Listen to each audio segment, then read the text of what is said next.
Muy bien, pues hola a todos, buenas tardes. Muchas gracias, Joaquín, por tus palabras. Yo creo que eso deja las expectativas altas ahí para la conferencia. Lo primero, pues agradecer al Col·legi d'Actuaris de Cataluña la oportunidad de presentar el artículo que escribimos hace unos meses para la revista del Col·legi y que queríamos haber podido presentar presencialmente en la sede y que, bueno, pues a causa del coronavirus pues no pudimos hacerlo y vamos a intentar hacerlo de la mejor manera posible a través de esta sesión de streaming, ¿no? Aquí hemos avanzado un poco, hoy has dado las pinceladas de mi trayectoria. Por complementarlo, llevo ya 12 años en Vidacaixa en el área de inversiones y actualmente, como os comentaba Joaquín, pues soy el director de inversiones y coordino un equipo de 15 gestores de inversiones que nos encargamos de gestionar lo que es la cartera propia de la aseguradora. Y bueno, tengo una chuleta aquí para no dejarme nada. Mi idea hoy es hablaros de las tendencias de inversión en el sector asegurador europeo. Así leído, pues parece pues, bueno, un poco genérico y yo espero que a lo largo de la sesión vayamos tratando los temas, los diferentes temas y vayamos aterrizando y os queden cosas concretas, ¿no? Mirad, preparando esta sesión, un poco el punto de partida era precisamente el artículo que escribimos en diciembre del 2019, ¿no? Pues bueno, me lo leí y la verdad es que habla de un poco del contexto, decía Joaquín, los tipos de interés, el consumo de capital, son tendencias muy estructurales, muy de largo plazo, ¿no? Los activos alternativos, los temas de sostenibilidad que cada vez son más importantes, ¿no?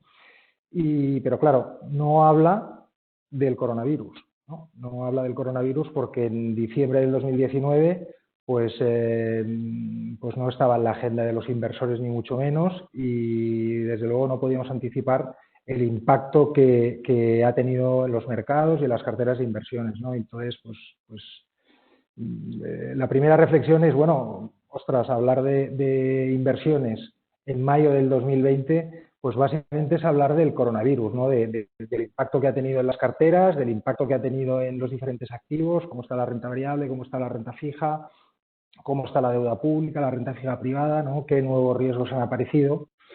Pero, bueno, digamos, yendo un poco más allá, realmente la reflexión, el análisis que hacíamos en el artículo, con algunas actualizaciones y con algunas matices que iremos introduciendo a lo largo de la sesión, yo creo que básicamente se mantiene, ¿no?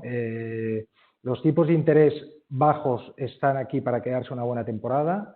La regulación de Solvencia II obviamente es la que es.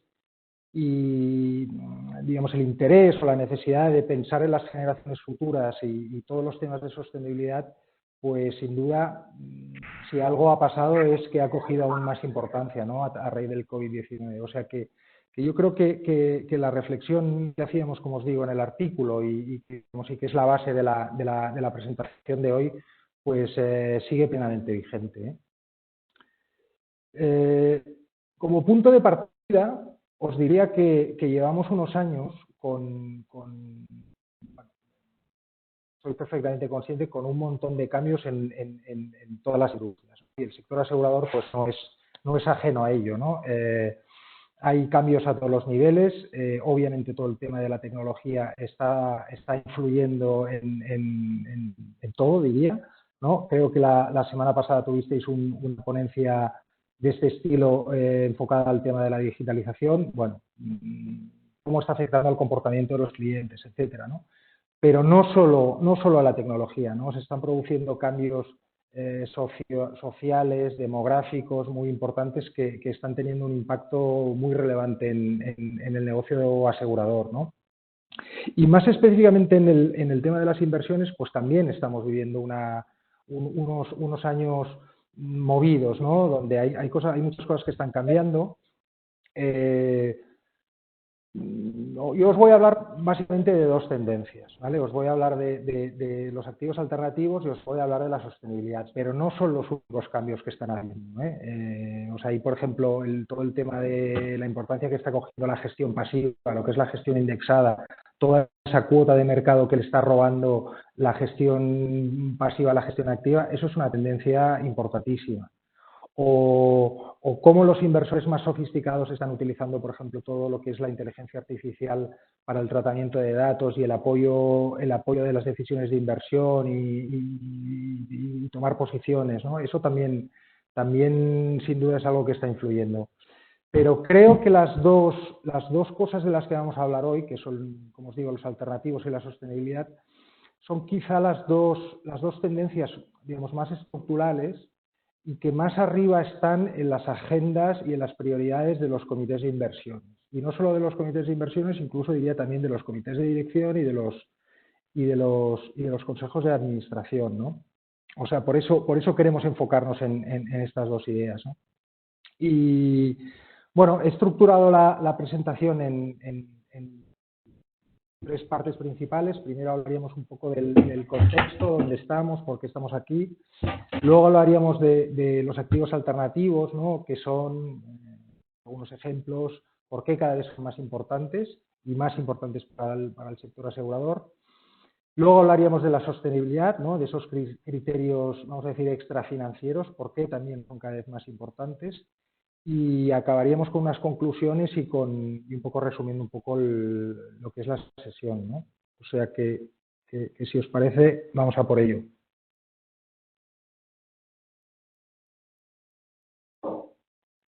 Vale. En primer lugar, todo el tema del contexto, ¿no? Es decir, ¿qué ha ocurrido o qué es lo que está pasando para que las compañías de seguros se estén o hayan cambiado su estrategia de inversión y las que no lo hayan hecho se lo estén replanteando, ¿vale? Nosotros identificamos tres principales factores, ¿no? Y los vamos a tratar uno a uno. El primero sería el escenario de tipos bajos, de tipos de interés bajos.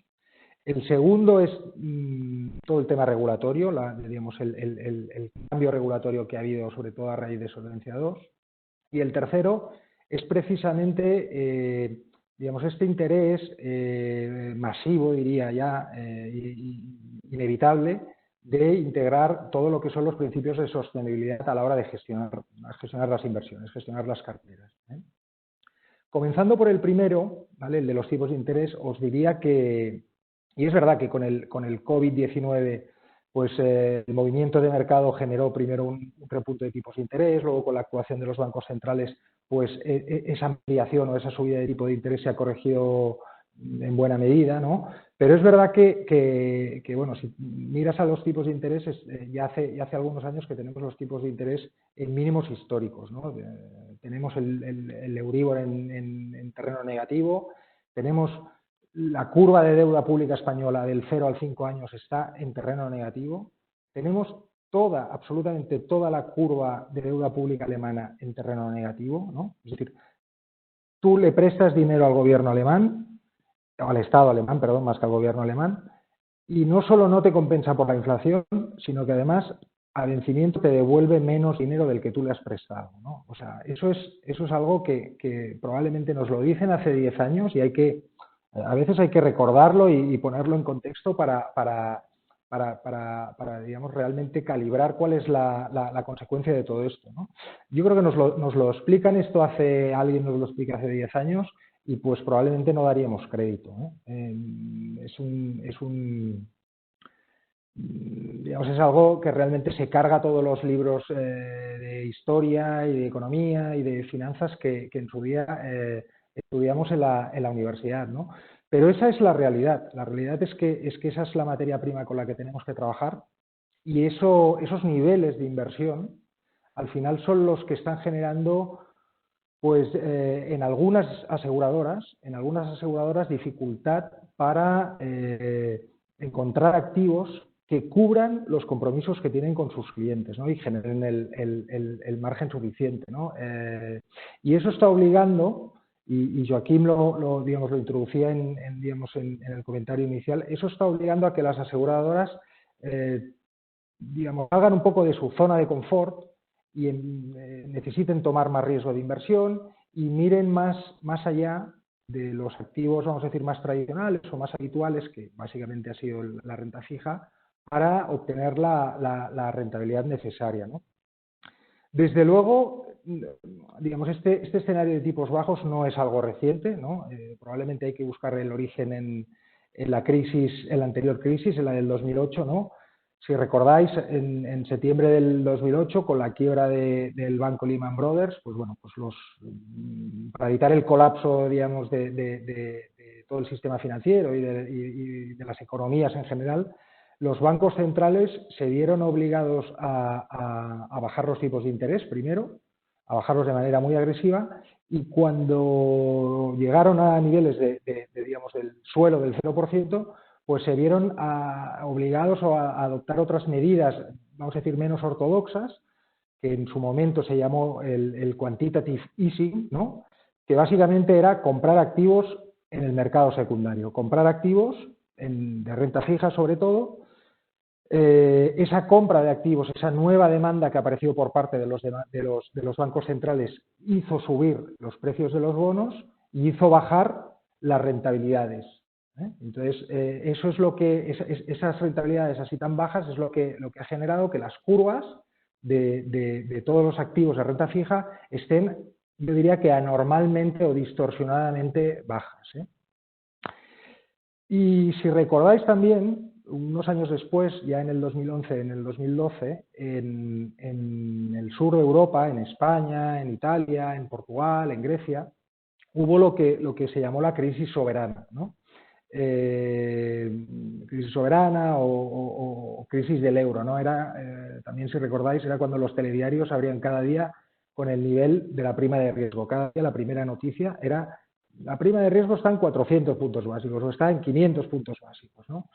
Hoy, por supuesto, estamos muy lejos de esa situación, pero es importante recordar esto porque, y ahora lo veremos en un gráfico, pero los países del sur de Europa hemos tenido unas rentabilidades superiores a las del norte de Europa, y eso nos ha permitido retrasar la toma de decisiones, retrasar el análisis y el salirnos de la zona de confort que decíamos antes, ¿no? Es decir, con la renta fija hemos tenido durante más años que los países del norte, los inversores del sur hemos tenido más años que los inversores del norte para convivir. Hemos tenido suficiente con las rentabilidades de la renta fija, pues para cubrir los compromisos de los clientes, hemos tenido suficiente como para generar el margen necesario, etc. Y aquí, aunque luego vuelvo atrás, me voy a pasar de slide, y aquí veis un poco, aquí la idea es enseñaros cómo, digamos, cómo de diferentes, lo que decimos el asset allocation, la distribución de activos, de la aseguradora típica en función de su país de origen, ¿no? Tenemos, por ejemplo, las alemanas o las francesas, donde las aseguradoras alemanas y francesas tienen un porcentaje inferior en renta fija respecto a sus comparables españolas e italianas. Y eso es así, tienen menos porcentaje porque se han tenido de alguna manera que espabilar. Se han tenido que espabilar más allá de la renta fija porque no han tenido suficiente, ¿no? Y luego, cuando hablemos de los alternativos, veremos un poco cómo y por qué, ¿no? Vuelvo atrás, ¿vale? Porque, bueno, este es para daros un poco el contexto del primer factor, de explicarnos por qué estamos un poco donde estamos, ¿no? Claramente los tipos de interés, probablemente junto con, bueno, los tres factores son importantes, pero claramente el tipo de interés tan bajo tiene un impacto tanto en balances como en cuenta de resultado absolutamente crítico, ¿no? En segundo lugar, otro de los cambios estructurales que ha tenido un impacto pues muy relevante, digamos, para explicar el contexto y para explicar, digamos, esos cambios que se están generando en las estrategias de inversión, es todo el tema regulatorio, ¿no? Sobre todo, como os decía, Solvencia II. Entiendo que todos más o menos estáis familiarizados digamos, con el esquema de Solvencia II, pero en términos de inversiones, por resumirlo muy rápidamente, lo que implica el cambio de Solvencia I a Solvencia II es que a partir de enero 16, los activos que se tienen en el balance, que se compran, se tienen que ajustar al riesgo que tiene cada activo. A más riesgo del activo, más consumo de capital tienes que tener en tu balance para hacer frente a ese riesgo, ¿no? Por ejemplo, la renta fija privada consume más capital que la renta fija pública. Y la renta variable consume más capital que la renta fija privada, ¿no? La verdad es que es un esquema que parece bastante sensato, ¿no? Más razonable, como digo, más riesgo, pues más capital has de destinar en tu balance por si acaso, ¿no?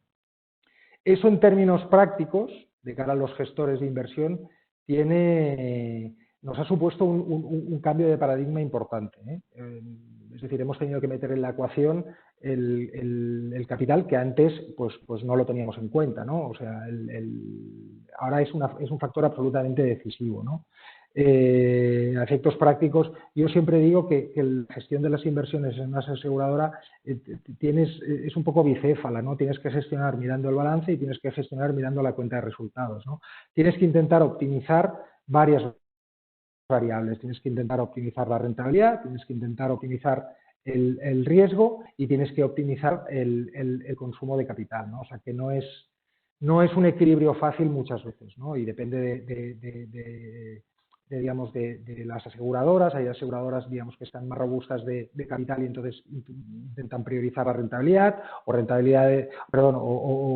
aseguradoras que van más justas de capital y entonces intentan priorizar lo que es la gestión del balance, ¿no?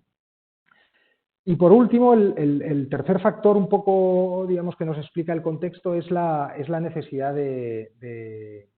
digamos, de integrar como gestores de inversión los principios de sostenibilidad, ¿no? De las inversiones. Todos esos factores, vamos a decir, extrafinancieros, no contables, no de consumo de capital, no de rentabilidad, no de riesgo, sino más extrafinancieros, ¿no?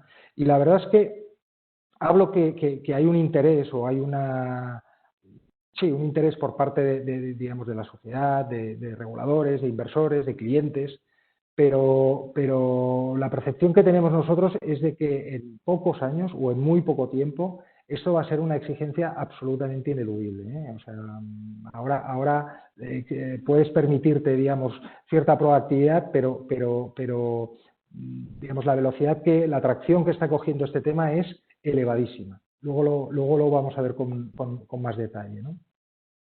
Así que bien, es decir, tomando un poco como punto de partida estos tres elementos digamos, que nos marcan el contexto, al final nosotros identificamos, como os decía al principio, pues dos grandes tendencias, ¿no? Que, como digo, están muy arriba en cuanto a prioridades, ¿no? Uno es digamos, la presencia, el interés, la actividad que hay en todo lo que son los activos alternativos, y la otra es todo lo que tiene que ver con la gestión sostenible, ¿no? Integrar esos principios sostenibles.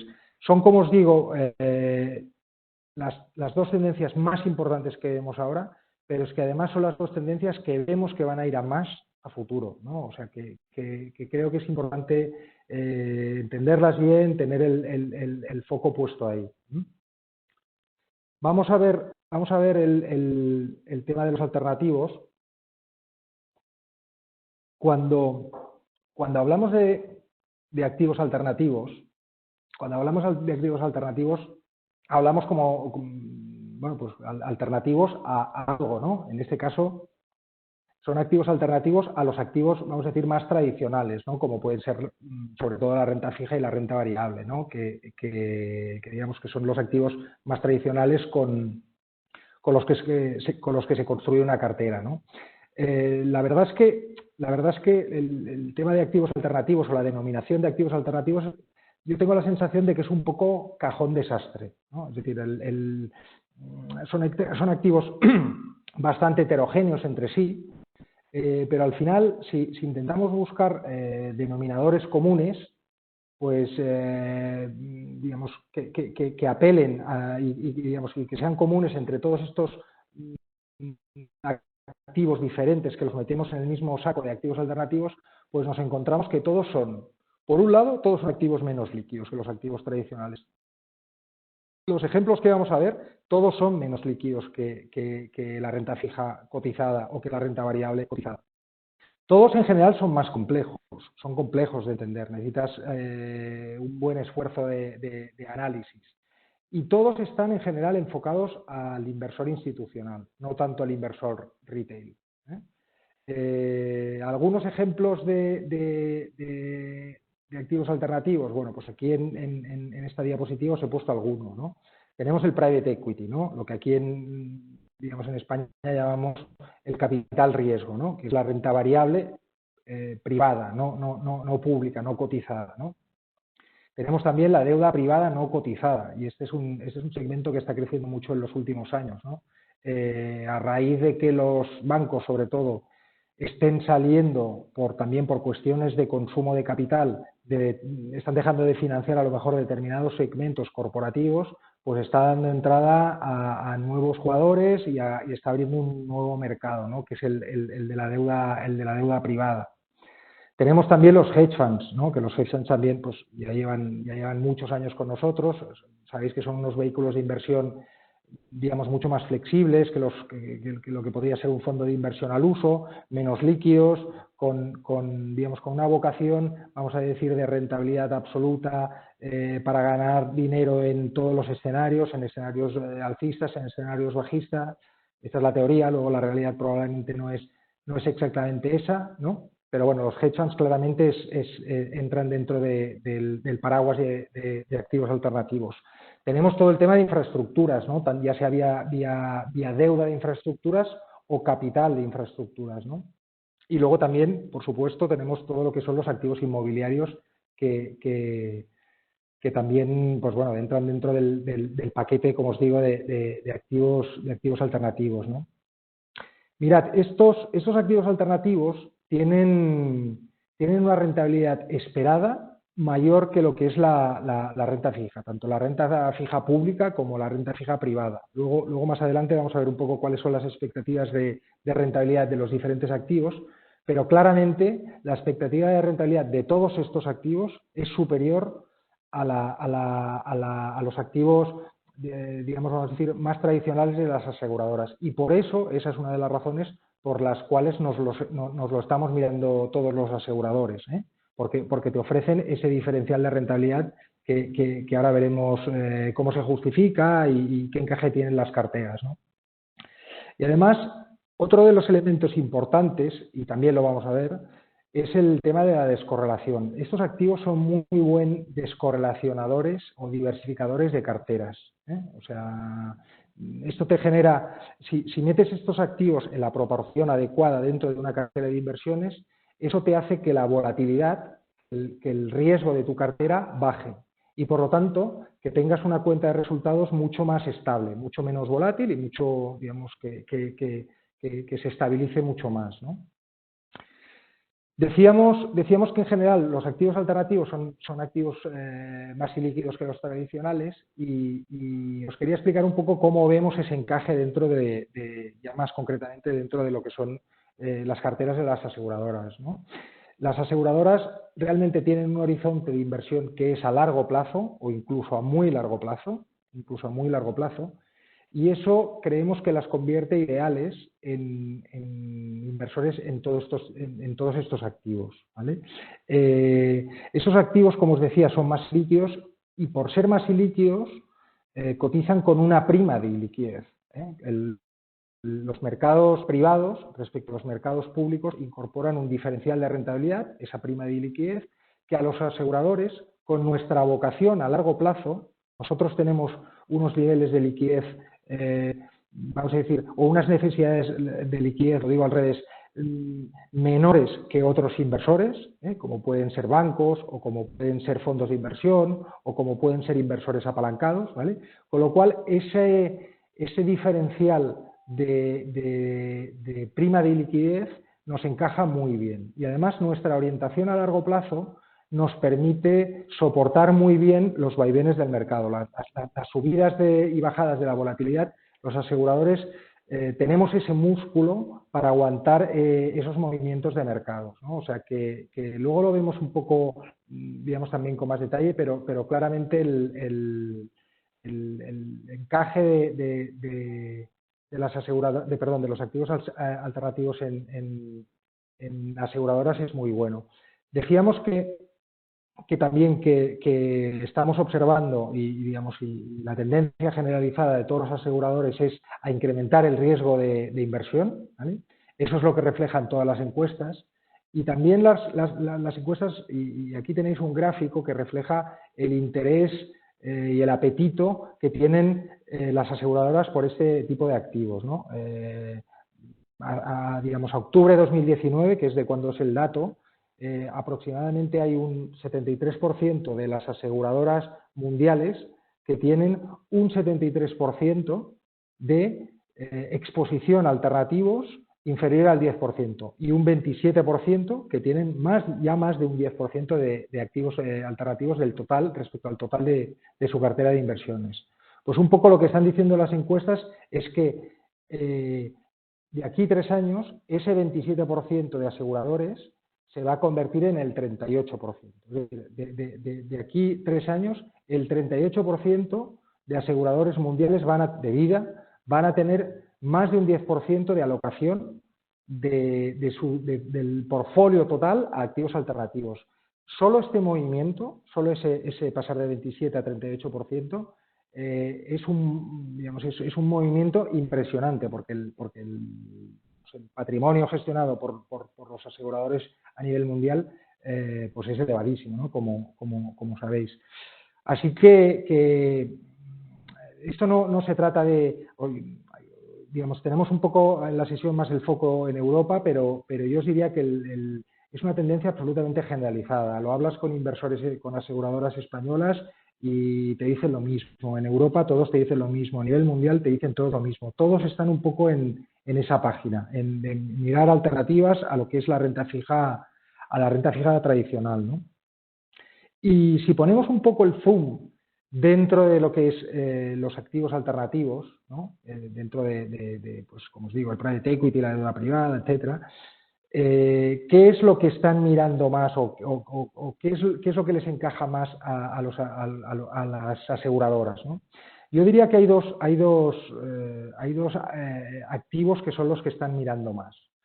Por un lado, la deuda privada no cotizada y por otro lado, la deuda de infraestructuras, ¿vale?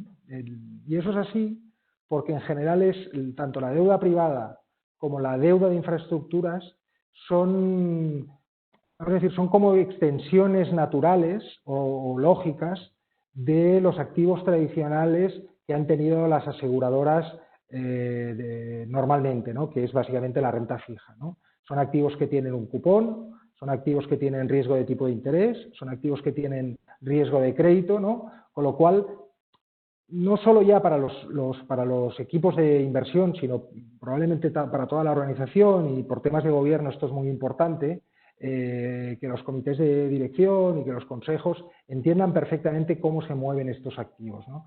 Y bueno, como os digo, tanto la deuda privada como la deuda de infraestructuras suelen ser la primera puerta de entrada dentro del universo de activos alternativos. El salto desde los activos tradicionales se suele hacer como primera puerta tanto en deuda privada, quizá más enfocado al corto plazo, o a deuda de infraestructuras, quizá enfocados más a largo plazo, ¿no? Antes os decía que los activos alternativos son buenos diversificadores y buenos descorrelacionadores y sin ponernos demasiado teóricos, pero os voy a dar un poco un ejemplo, ¿no? La idea es que tú a la hora de evaluar la bondad de un activo, ¿no? Al final tú tienes que tener en cuenta básicamente hay más, pero básicamente has de tener dos variables, la rentabilidad y el riesgo, ¿no? Entonces, si tú en una tabla pintas en el eje vertical la rentabilidad y en el eje horizontal el riesgo o la volatilidad, ¿no?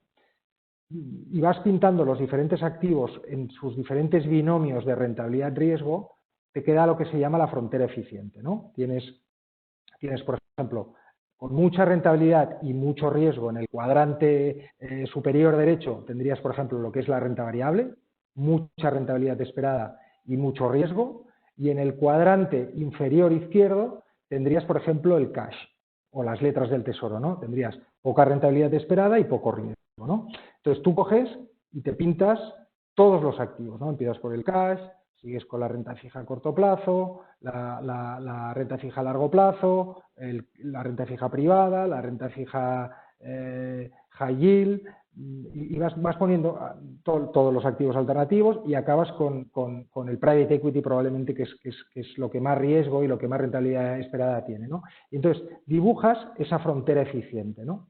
Entonces, si tú diversificas una cartera, es decir, combinas activos diferentes entre esos que tienes de manera individual, al final lo que estás haciendo es mejorar tu frontera eficiente y estás optimizando tu binomio de rentabilidad-riesgo, ¿no? Te estás desplazando hacia la izquierda y hacia arriba. Para el mismo riesgo, tú puedes encontrar una combinación diversificada con más rentabilidad. O dicho de otra manera, puedes encontrar una combinación que con la misma rentabilidad asumas menos riesgo, ¿no? Pues bien, pues los activos alternativos son muy buenos diversificadores. Cuando tú metes en la coctelera de esa construcción de cartera eficiente, los activos alternativos funcionan muy bien, ¿eh?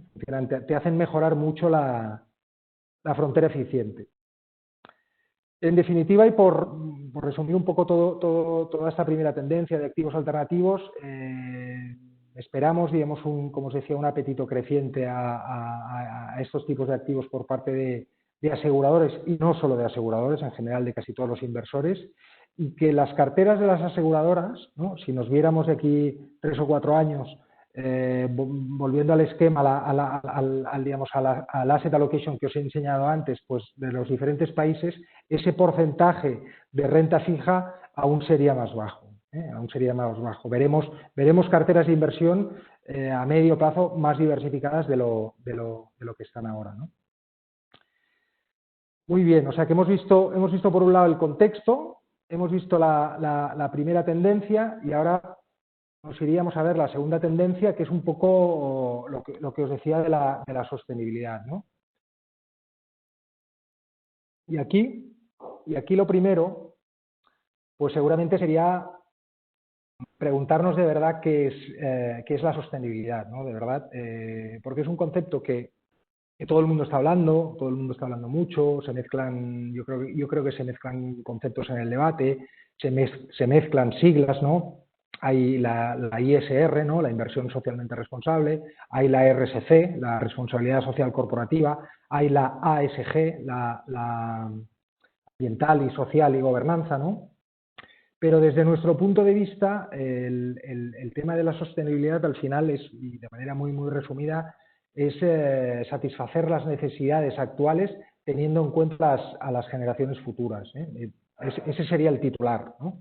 Se trata de fomentar un crecimiento que sea sostenible a largo plazo, que sea enfocado a largo plazo, pero preservando la disponibilidad de recursos y pensando en el bienestar de las generaciones futuras, ¿no? Y aquí realmente los dos factores donde me gustaría pararme un poco son el tema de que es una necesidad y necesitas un enfoque global para atacar este tema, y el otro es el tema de la orientación a largo plazo, ¿no? Es decir, esto es que por eso tiene tan buen encaje en las carteras de las aseguradoras, ¿no? O sea, enfoque global y orientación a largo plazo, ¿no? Mirad, que es una necesidad global, es, digamos, y más además en el contexto que estamos viviendo estos meses, se hace casi obvio, ¿no? Si lo estamos viendo, por ejemplo, con todo lo del cambio climático, que es una preocupación y es un tema de una necesidad absolutamente masiva ya, ¿no? La preocupación que hay. Si se deshielan los polos, eso acaba afectando a todo el planeta, ¿no? Te sube el nivel del mar de todo el planeta, ¿no? Si hemos de saber crecer sin contaminar, eso exige un planteamiento global, ¿no? Exige la cooperación internacional, no se puede atacar país a país. Realmente en este tema es que desaparecen un poco las fronteras, ¿no? Aquí me gustaría hablar un momento de digamos, un poco de los antecedentes, ¿no? Y hablar del año 2015, que creo que es un punto de inflexión muy importante ahí, porque, es decir, promovidos por las Naciones Unidas, pues ahí hay los dos principales compromisos, digamos, en materia de sostenibilidad, ¿no? Por un lado tenemos la cumbre de París, lo que se conoce como el COP21, ¿no? Donde 193 estados lo que hacen es acordar unos acuerdos en temas de emisiones contaminantes, de no calentar el planeta más allá de 2 grados centígrados, ¿no? Digamos, importante digamos, porque eso va saliendo reiteradamente, todo lo del COP21, y luego también tenemos la definición de los ODS, ¿no? De los Objetivos de Desarrollo Sostenible, que también fueron promovidos por las Naciones Unidas, ¿no? Que sabéis, algunos de vosotros sabréis que los ODS, pues hay 17 y pues habla del fin de la pobreza, del hambre cero, hay objetivos relacionados pues con la educación, con la igualdad, entre países, entre hombres y mujeres, recursos del agua, etcétera, ¿no? Hay 17 objetivos tangibles, ¿no? Bueno, la verdad es que para atacar estos dos compromisos, tanto el COP21 como los ODS, al final los gobiernos de todo el mundo están impulsando muchísima regulación, especialmente en los últimos 2-3 años. Se están introduciendo un montón de cambios regulatorios que además nuestra percepción es de que esto solo ha hecho que comenzar. Y decir que además, en el caso de Europa, pues hay una voluntad, yo diría que política, en tomar el liderazgo de este tema a nivel mundial, ¿eh? Sobre todo en todo lo que tiene que ver con el cambio climático, hay un convencimiento hay una sensibilización y un convencimiento muy relevante a través de la Comisión Europea, etcétera, ¿no? De hecho, Europa se ha propuesto ser el primer continente sin emisiones en el 2050, ¿no? Y la Comisión Europea ha diseñado un plan de acción de finanzas sostenibles que es de aplicación ya en el 2021, donde le dice al sector financiero, digamos, a bancos, aseguradoras, cómo tienen que gestionar las inversiones en términos fija unos criterios, en términos de ambientales, sociales, de gobernanza, ¿no? O sea bueno, yo diría que como os digo, absolutamente global el enfoque, ¿eh? Hay una necesidad y el enfoque tiene que ser también global, ¿no? Y luego decíamos también el tema de la orientación a largo plazo, ¿no? Decíamos fomentar un crecimiento económico a largo plazo, ¿no? Que preserve los recursos, no solo de ahora, sino también a futuro, ¿no? Y eso, la verdad es que es un cambio de paradigma importantísimo, ¿no? Porque, digamos, es un cambio de modelo en el cual ya no tienes que optimizar, digamos, tu output en función de los recursos que tienes hoy, sino que tienes que optimizar tu output en función de los recursos que tienes hoy y de los que vas a dejar a las generaciones futuras, ¿no? Y eso es una transición, es un cambio de modelo importantísimo, ¿no? Y en esta transición van a aparecer procesos, digamos, que se van a quedar obsoletos y van a aparecer procesos nuevos que van a ser oportunidades, ¿no? Y entonces ahí, como aseguradoras, creo que tenemos que estar muy atentos. Tenemos que estar atentos, obviamente, digamos, a aquellos procesos que, como os decía, se van a ir quedando obsoletos, a las nuevas oportunidades que van a aparecer, pero no solo eso, porque es decir, todo este cambio de modelo, que va a durar décadas, no va a poder ser financiado exclusivamente por el sector público. Va a ser absolutamente necesaria la participación del sector privado, ¿no? Los reguladores, como os digo, lo están impulsando muchísimo. En nuestro caso, en el caso de Vidacaixa, nos están pidiendo que influyamos en las compañías a través del voto en juntas, a través de establecer diálogo con las compañías, nos están pidiendo una gestión, lo que se llama una gestión activa, una propiedad activa de las inversiones, ¿no? Y como os digo, pues es un proceso que desde nuestro punto de vista solo ha hecho que comenzar, ¿eh? El equipo que gestiona esto en Vidacaixa, la verdad es que están desbordados y el feedback que tenemos es esto va a ir a más, esto va a ir a más, esto es muy importante. Como os digo, no solo es un tema de reguladores, que también la sociedad lo va a exigir, los clientes lo van a exigir. Hay un convencimiento cada vez más genuino por parte de las organizaciones, ¿no? Y en este sentido yo creo que es importante porque en el caso asegurador ahí tenemos una ventaja. Tenemos una ventaja porque por nuestra vocación, vamos a decir, fundacional o digamos, nuestra misión, digamos que es preocuparnos por el bienestar de las personas, por la jubilación, en el caso de las aseguradoras de vida y las gestoras de fondos de pensiones, este enfoque de largo plazo, de cuidar, digamos, por las cosas a largo plazo, tiene este discurso, digamos, de sostenibilidad, tiene un encaje genuino, tiene un encaje de verdad, ¿no? Que a lo mejor en otros inversores más, vamos a decir, más orientados al corto plazo, ¿no? Pues es menos vocacional, a lo mejor es más superficial, ¿no?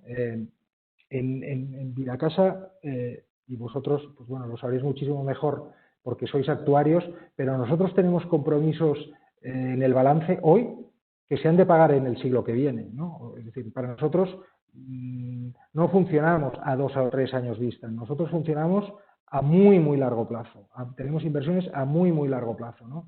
Con lo cual, pues bueno, como os digo, eso es un elemento claramente diferencial como industria, digamos, el poder posicionarnos de una manera real, de una manera genuina, ¿no? Y bueno, quizá antes de cerrar este tema, quería hacer un pequeño inciso, una pequeña cuña para hablar de un poco del COVID, porque pues bueno, es decir, yo creo que sin duda el COVID, quizá al principio no, pero a medida que han ido pasando las semanas, ha ido aflorando todo un debate de cuáles son los impactos en temas de cambio climático, en temas de sostenibilidad, y creo que vale la pena hacer un punto de reflexión, ¿no? Coincidiréis conmigo que como sociedad, un poco una de las conclusiones que vamos a sacar es que no hemos dimensionado de manera correcta los sistemas sanitarios, no solo ya en España, sino en general en todo el mundo. Eso es un tema que claramente va a haber que replantear a futuro, seguro.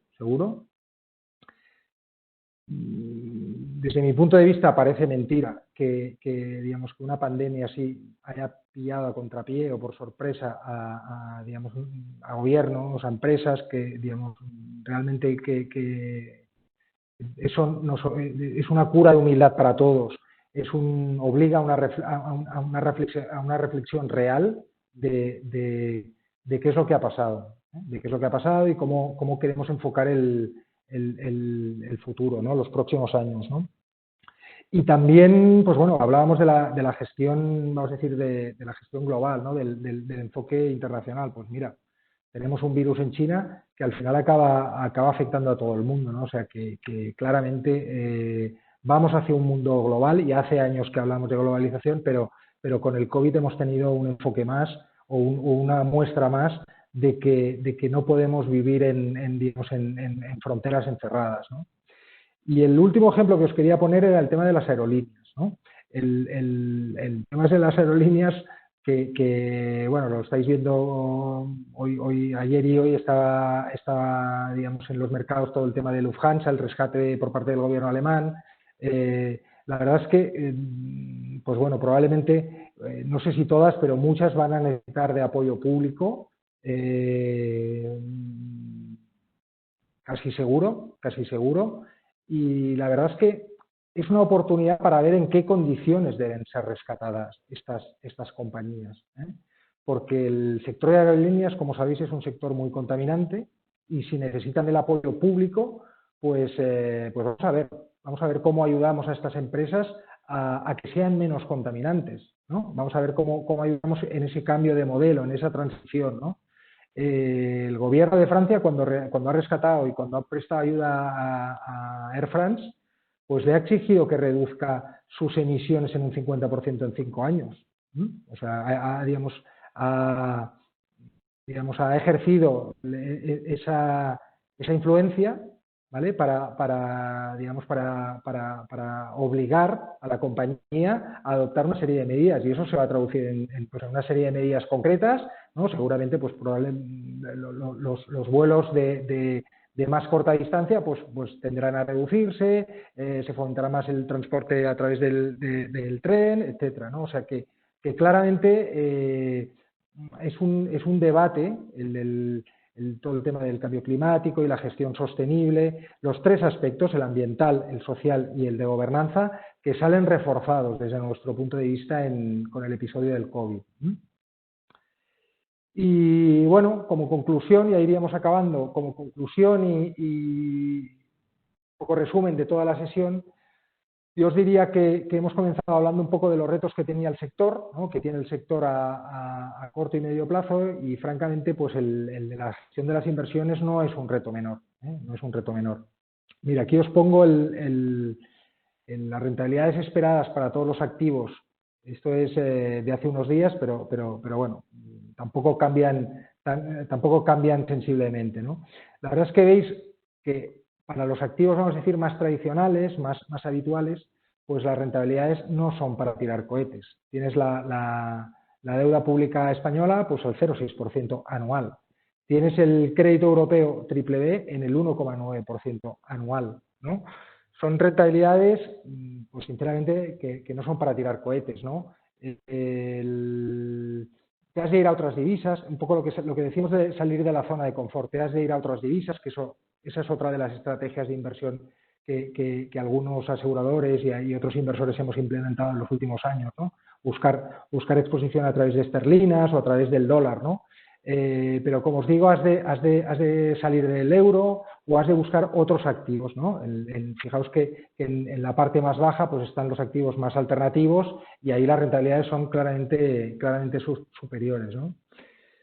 Pero las rentabilidades, vamos a decir, modestas de los activos tradicionales conviven con una presión en márgenes que estamos teniendo como industria, ¿no? Es decir, la industria pues tiene como, yo diría, como muchas industrias, tiene una compresión de los márgenes, se están comprimiendo, y eso obliga pues a los equipos de inversión pues cada vez tienen más presión para conseguir las rentabilidades esperadas, para cubrir los compromisos de clientes, para obtener los márgenes necesarios para el consumo de capital, para retribuir al accionista, y cada vez tenemos que ser más ingeniosos, cada vez hay una gestión más activa, ¿vale? Es decir, la gestión de hace muchos años de, bueno, me compro un bono, me siento, el buy and hold de toda la vida, pues cada vez se ve menos, cada vez hay más gestión activa, se compra, se vende, se miran otras oportunidades más allá de las tradicionales. Y no solo eso, no solo hay un enfoque, como os digo, en rentabilidad, sino que cada vez hay una necesidad de integración de los principios de sostenibilidad, de orientarnos a largo plazo, de enfoque global. Y ese sería un poco el resumen y conclusiones de la sesión de hoy. Espero que os haya resultado interesante. Muchas gracias y quedo a vuestra disposición por si tenéis alguna pregunta o alguna duda.